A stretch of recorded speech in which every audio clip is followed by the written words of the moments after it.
कालू, लोमड़ी, गजराज अब भी बहुत गुस्से में है। यहाँ से भागने में ही भलाई है। हाँ मालिक, जान बचा के भागिए यहाँ से, नहीं तो ये गजराज हमें नहीं छोड़ेगा।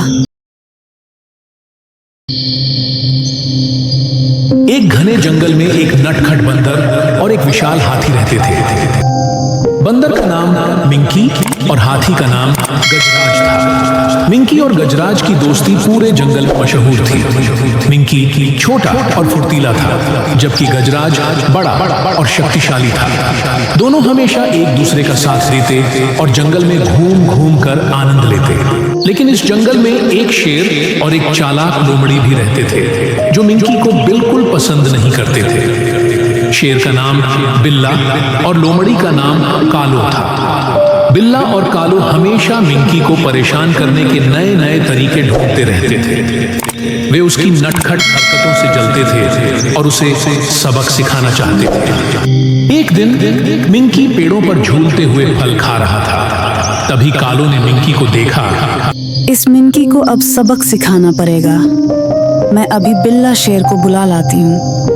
और बिल्ला के पास जाकर बोली, शेर मालिक, अब हमसे मिंकी की शरारत देखी नहीं जा रही है। अब इसको सबक सिखाना होगा।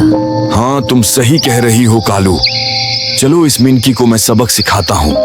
बिल्ला को भी मिंकी की शरारतें सहन नहीं होती थी, इसलिए उसने कालू की बात मान ली। बिल्ला और कालू ने मिलकर एक योजना बनाई। उन्होंने मिंकी को फंसाने के लिए जंगल में एक जाल बिछा दिया।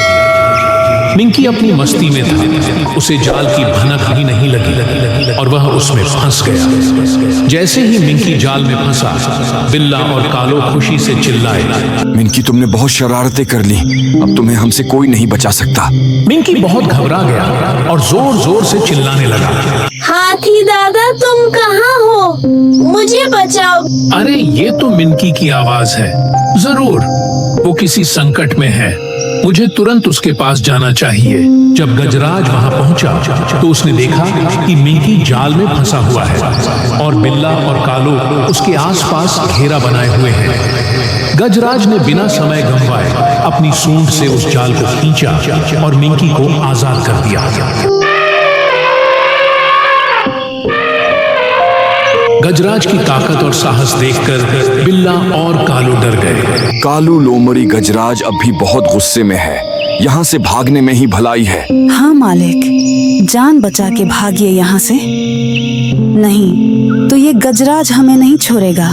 वे दोनों वहां से भाग गए और फिर कभी मिंकी को परेशान करने की हिम्मत नहीं की। उस दिन से मिंकी और गजराज की दोस्ती और भी गहरी हो गई। वे जंगल में एक दूसरे का साथ देते रहे और सुख शांति से जीवन बिताया। बिल्ला और कालो को भी समझ आ गया कि बुरी योजनाओं का अंजाम कभी अच्छा नहीं होता। दोस्तों, अगर आप मेरे YouTube चैनल पर नए हैं तो प्लीज मेरे इस सुंदर कहानी चैनल को सब्सक्राइब कर लीजिए और लाइक कर दीजिए। साथ ही बेल आइकन भी दबा दीजिए ताकि मेरा वीडियो सबसे पहले आपको मिल सके। धन्यवाद दोस्तों।